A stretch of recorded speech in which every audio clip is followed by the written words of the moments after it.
السلام علیکم دوستو، آپ سبھی خیریت سے ہوں گے۔ اللہ آپ کو ایسے ہی خوش رکھے۔ بیان ہے مولانا چترویدی کا۔ بیان کر یکسن ہے بابا آدم اور اماں ہوا کا قصہ۔ کیا بابا آدم اور اماں ہوا پوری دنیا، پوری کائنات کے ابا امی ہیں؟ یعنی پوری دنیا کے ماتا پتا۔ کیا شیطان ابلیس کو اللہ حکم دیتا ہے کہ بابا آدم کو سجدہ کرو؟ کیوں نہیں سجدہ کرتا شیطان ابلیس؟ چلو آؤ سنتے ہیں بیان مولانا کی زبانی۔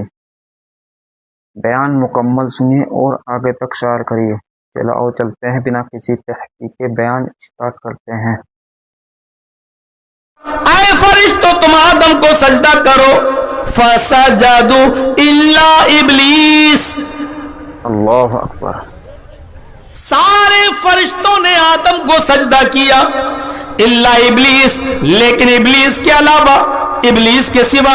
اس آیت کا مفہوم آپ اچھی طریقے سے سمجھ گئے ہوں گے کہ اسلام کے مسائل چوں چوں کے مربع نہیں ہیں کہ جب چاہو اپنی مرضی سے کسی چیز کو کرو اور جب چاہو نہ کرو۔ مثلا ٹائم مل گیا تو ظہر کی نماز پڑھ لی اور اب چلے گئے ہم باہر، عصر میں وقت نہیں ملا، کھیت جوتتے رہے، عصر چھوڑ دی، مغرب میں آئے کھانا کھایا نہیں پڑھی، اور عشاء میں سونے سے پہلے عشاء کی نماز پڑھ کے اب ہم بستر پہ جا کے سو گئے ہیں۔ یہ اسلام کے اصول نہیں ہے۔ جو نماز اپنی مرضی سے پڑھنا چاہو پڑھ لو اور جو چھوڑنا چاہو چھوڑ لو۔ علامہ احسان الہی ظہیر تو یہ کہا کرتے تھے کہ جو 5 وقت کی نماز نہیں پڑھتا ہے اس کو جو گناہ ملے گا اس سے ڈبل گناہ اس کو ملے گا جو 2 ٹائم کی پڑھ رہا ہے 3 ٹائم کی چھوڑ رہا ہے، یا 3 ٹائم کی پڑھ رہا ہے 2 ٹائم کی چھوڑ رہا ہے۔ اللہ اکبر۔ ان سے پوچھا گیا علامہ احسان سے ایسا کیوں؟ تو انہوں نے کہا کہ دیکھیے، جو بچہ اسکول میں پڑھنے نہیں جاتا ہے اس کو صرف ایک سزا ملتی ہے، کیا؟ کہ وہ علم حاصل نہیں ہوتا ہے، اس کو وہ پڑھ نہیں پاتا ہے۔ لیکن جو بچہ اسکول میں پڑھتا ہے لیکن لیٹ جاتا ہے، اسکول 8 بجے کا ہے وہ 9 بجے جاتا ہے، اور روزانہ اس نے معمول بنایا ہے تو اس کو مار بھی پڑتی ہے، ذرا کیوں لیٹ آیا، پڑتا بھی ہے، اور بار بار اگر اس کا روزانہ کا معمول رہا تو اس بچے کو نکال بھی دیا جاتا ہے اسکول سے، اس کو ڈبل سزا ملتی ہے۔ حالانکہ وہ 9 بجے سے 12 بجے تک پڑھ تو رہا ہے، اگرچہ 8 بجے نہیں جا رہا ہے، لیکن وہ لیٹ آنے پر اس کو سزا بھی ملتی ہے اور اسکول سے نکال بھی دیا جاتا ہے۔ کیوں؟ کیونکہ اس نے اسکول کے نیم کو توڑا اور پڑھائی بھی نہیں پڑھتا ہے، علم بھی حاصل نہیں کرتا ہے۔ ایسے ہی جو آدمی ظہر پڑھ لے، عصر پڑھ لے، مغرب پڑھ لے، فجر میں سوتا رہے اور عشاء بغیر پڑھے سو جائے، ایسے آدمی کو ڈبل سزا ملے گی۔ کیوں؟ کیونکہ اس نے ایک تو 2 وقت کی نمازیں چھوڑی، اس کا گناہ، اور ایک اللہ نے فرض کی 5 وقت کی نماز اور اس نے اپنے اوپر فرض کر لی 3 وقت کی نماز، یعنی 2 وقت کی نمازوں میں اس نے سستی کر کے گویا کہ اپنے اوپر سے معاف کرا لی ہے۔ جبکہ نمازوں کو معاف کرنا، نہ کرنا، چھوڑ دینا، یہ صرف اللہ رب العالمین کے اختیار میں ہے، بندے کے اختیار میں نہیں ہے۔ اس کو ڈبل سزا ملے گی۔ بے شک۔ ہم سوچیں، غور کریں، اللہ کے نبی اپنے اوپر شہد کو حرام کر رہے ہیں اور اللہ تعالیٰ نے کہا لما تحرم ما حل اللہ لک، کسی بھی چیز کے حلال اور حرام کا حکم لگانا، حلال کرنا اور حرام قرار دینا، یہ صرف اللہ کا حق ہے، کسی بندے کا حق نہیں ہے۔ اسی طریقے سے ایک اور مثال کچھ سے سمجھنے کی کوشش کرو۔ سجدہ کیا ہے؟ عبادت، اور سجدہ صرف اللہ کے لیے جائز ہے۔ کوئی بھی شخص یہ سجدہ کسی مخلوق کے لیے نہیں کر سکتا ہے۔ یہ سجدہ کسی نبی کو بھی جائز نہیں ہے۔ یہ سجدہ کسی فرشتے کو بھی، کسی جنات کو بھی جائز نہیں ہے۔ یہ سجدہ کسی مزار پہ لیٹے ہوئے پیر کے لیے بھی جائز نہیں ہے۔ یہ سجدہ صرف اللہ رب العالمین کے لیے جائز ہے۔ یوں کہہ لو کہ سجدہ غیر اللہ کے لیے حرام ہے۔ یہ حرام کا حکم کس نے دیا؟ اللہ نے۔ اور ہم اور آپ کسی اور کو سجدہ نہیں کر سکتے. اگر کسی اور کو سجدہ کرتے ہیں تو وہ کیا ہے؟ حرام. حرام. لیکن اللہ تبارک و تعالی نے تمام فرشتوں کو حکم دیا. دیکھیے یہ حکم کون دے رہا ہے؟ اللہ. اور اللہ نے تمام فرشتوں کو حکم دیا اے فرشتوں تم آدم کو سجدہ کرو.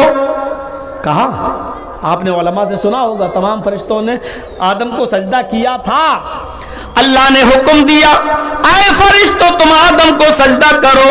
فسجدوا الا ابلیس. سارے فرشتوں نے آدم کو سجدہ کیا الا ابلیس، لیکن ابلیس کے علاوہ، ابلیس کے سوا. یہ اللہ ہی ہے جس نے تمام بندوں کے لیے سجدہ غیر اللہ کے لیے حرام قرار دیا، لیکن یہی اللہ تمام فرشتوں کو حکم دے رہا ہے اور ان فرشتوں کے لیے حلال قرار دے رہا ہے. اے فرشتوں تم آدم کو سجدہ کرو. ہم نے آدم کو اسما سکھلائے، ہم نے آدم کو نام سکھلائے، ہم نے آدم کو علم سے نوازا ہے. اے فرشتوں تم آدم کو سجدہ کرو. یہ سجدہ تعظیماً رہا ہو، یہ سجدہ اللہ کے حکم سے کیا گیا، لیکن اللہ رب العالمین نے یہ حکم صرف فرشتوں کو دیا. اس سے یہ مسئلہ نہیں نکالا جا سکتا ہے کہ اللہ تعالیٰ نے فرشتوں کو جو حکم دیا تھا آدم کو سجدہ کرنے کا وہ تعظیمی سجدہ تھا، لہذا تعظیمی سجدہ سب کے لیے جائز ہے. یہ نہیں نکالا جا سکتا مسئلہ. اللہ نے فرشتوں کے لیے جائز کر دیا جاؤ آدم کو سجدہ کرو، اور فرشتوں نے کیا، ابلیس نے نہیں کیا. واستکبر فابا واستکبر، اس نے انکار کر دیا کہ نہیں ہم آدم کو سجدہ نہیں کریں گے. واستکبر، اور تکبر کیا. اے اللہ میں آدم کو سجدہ کروں؟ میں آگ سے پیدا ہوں اور آدم مٹی سے، کیا آگ مٹی کے سامنے سجدہ کرے گی؟ میں معزز، میں بڑا، میں طاقتور اور میں کمزور کے سامنے جھک جاؤں؟ آگ سے بنا ہوا مٹی کے سامنے جھک جائے؟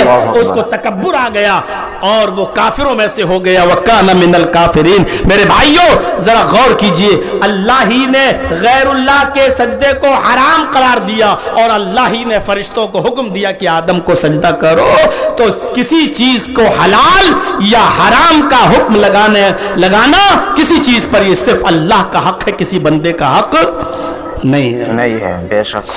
ایک صحابی آئے، کہا اللہ کے نبی میں نے یہود و نصارہ کے علماء کو، پادریوں کو دیکھا ہے، ان کے بڑے بڑے پادریوں کو دیکھا ہے، علماء کو دیکھا ہے کہ ان کو ان کی قوم سجدہ کر رہی ہے. میں نے دیکھا ہے یہودی لوگ اپنے اپنے علماء، بڑے بڑے عالموں کو سجدہ کر رہے ہیں. اللہ اکبر. انت احق، آپ ان سب سے زیادہ حقدار ہے کہ میں آپ کو سجدہ کروں. اے اللہ کے نبی کیا میں آپ کو سجدہ کروں؟ دیکھیے وہ زندگی میں کہہ رہے ہیں اے اللہ کے نبی کیا میں آپ کو سجدہ کروں؟ اللہ کے نبی صلی اللہ علیہ وسلم نے فرمایا امررت بقبری ان تسجد لہ، کیا تم میری قبر کے پاس سے گزرو گے تو کیا اسے سجدہ کرو گے؟ نہیں کر سکتے. ایک چیز کو سمجھنے کی کوشش کرو میرے بھائیوں. ایک صحابی اللہ کے نبی کے پاس آئے اور کیا کہہ رہے ہیں اے اللہ کے رسول، یہودی اور عیسائی اپنے اپنے عالموں کو سجدہ کرتے ہیں تو کیا میں آپ کو سجدہ نہ کروں؟ آپ تو اللہ کے نبی ہیں تو کیا میں آپ کو سجدہ نہ کروں؟ تو اللہ کے نبی نے یہ تو نہیں کہا کہ نہیں، پوچھا کہ میں آپ کو سجدہ کروں یا نہ کروں، میں آپ کو سجدہ نہ کروں، اجازت دیجئے میں آپ کو سجدہ کروں. اللہ کے نبی نے زندگی کے بارے میں تو کچھ نہیں کہا، لیکن فوراً ان سے کہا امررت بقبری ان تسجد لہ، اگر تو میری قبر کے پاس سے گزرے گا تو کیا اس کو سجدہ کرے گا؟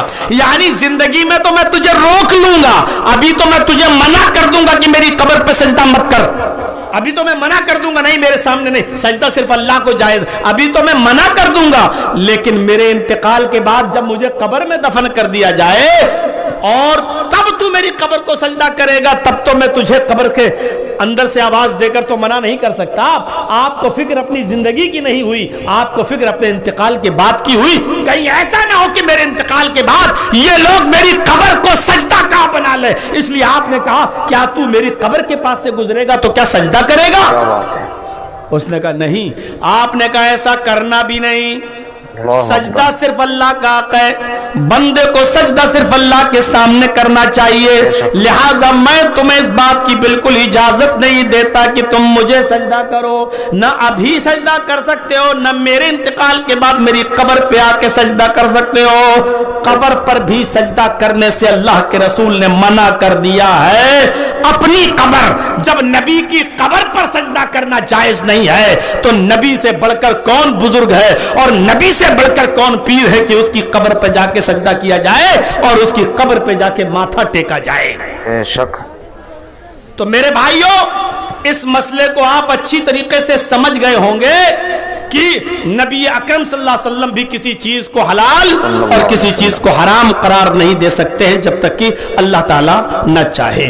غلطی انسان سے ہو سکتی ہے اجتہاد میں، لیکن قرآن و حدیث کی دلیل آ جانے کے بعد، کتاب و سنت کی دلیل آ جانے کے بعد اپنی غلطی سے رجوع کر لینا اور صحیح بات کو مان لینا، یہی اسلام ہے، یہی اسلام ہے اور یہی سلفیت ہے اور یہی اہل حدیثیت کہلاتی ہے کہ غلط چیز کو چھوڑ دینا۔